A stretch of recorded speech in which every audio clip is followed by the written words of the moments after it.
नमस्कार, आप news for nation देख रहे हैं और मैं हूं आपके साथ युवराज।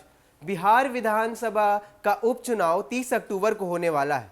तारापुर और कुशेश्वर स्थान की सीटों पर विधानसभा का चुनाव होने वाला है, जिसके लिए इलेक्शन कमीशन ने पहले ही तारीखें तय कर दी है और 30 अक्टूबर की तारीख को इन पर चुनाव कराया जाएगा।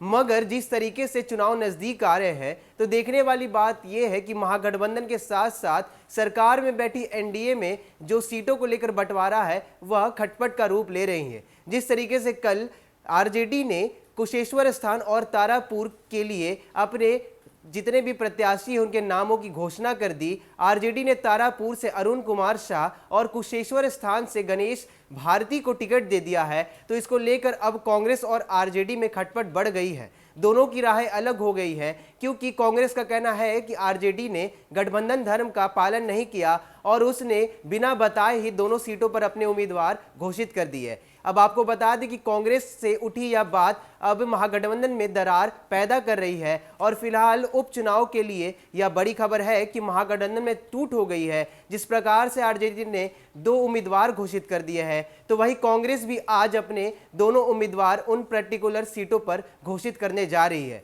आखिर क्या है पूरी कहानी, आइए आपको दिखाते हैं अपनी इस रिपोर्ट में। बिहार में 2 विधानसभा सीटों के लिए हो रहे उपचुनाव में सीटों को लेकर महागठबंधन के घटक दल राजद ने कांग्रेस से दोस्ती तोड़ दी है।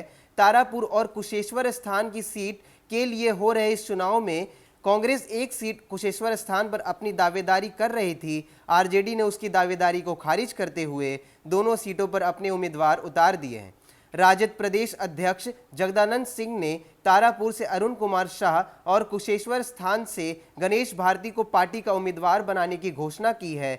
कांग्रेस नेताओं का आरोप है कि आरजेडी ने गठबंधन धर्म का पालन नहीं किया है। आरजेडी ने उपचुनाव में दोनों सीटों के लिए अपने उम्मीदवार की घोषणा कर दी। पार्टी के प्रदेश अध्यक्ष जगदानंद सिंह ने रविवार को पार्टी कार्यालय में घोषणा की। तारापुर से गत चुनाव में लड़ने वाली पूर्व केंद्रीय मंत्री जयप्रकाश यादव की पुत्री विद्या प्रकाश को इस बार पार्टी ने मौका नहीं दिया।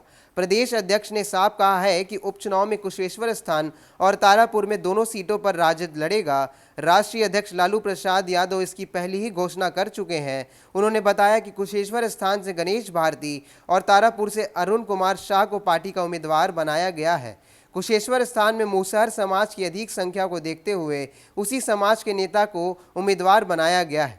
तो जिस प्रकार महागठबंधन में जो दरार है वह पड़ चुकी है, आरजेडी ने दोनों सीटों पर अपने उम्मीदवार घोषित कर दिए हैं, तो वही कांग्रेस का मानना था कि कुशेश्वर स्थान की सीट उसे मिलनी चाहिए थी और यह पहले से तय था कि कांग्रेस को यह सीट मिल जाएगी। मगर जिस प्रकार से आरजेडी ने अपने दोनों उम्मीदवार घोषित कर दिए हैं, तो महागठबंधन का भविष्य अब इससे साफ है कि लगातार उपचुनाव के लिए जितने भी खटपट थी सीटों का बंटवारा करने के लिए कांग्रेस को आरजेडी ने मुक्ति दे दी है, उसे पीछे कर दिया गया है। आपको बता दें कि राजद अध्यक्ष लालू प्रसाद यादव ने ही पहले घोषणा कर दी थी कि दोनों सीटों पर महागठबंधन की तरफ से आरजेडी ही उतरेगी, मगर कांग्रेस भी अपनी दामन को बचाने के लिए, अपनी जो सम्मान है उसे बचाने के लिए वह 1 सीट चाहती थी, मगर आरजेडी ने उसे सीट नहीं दी है। कुशेश्वर स्थान से यह तय था कि कांग्रेस तो अपने उम्मीदवार की घोषणा करेगी, मगर ऐसा नहीं हुआ है। तो देखने वाली बात यह रहेगी कि कांग्रेस के जितने भी नेता हैं क्या वह आरजेडी का समर्थन करते हैं या नहीं, क्योंकि तारापुर से आरजेडी ने अरुण कुमार शाह और कुशेश्वर स्थान से मुसहर समाज के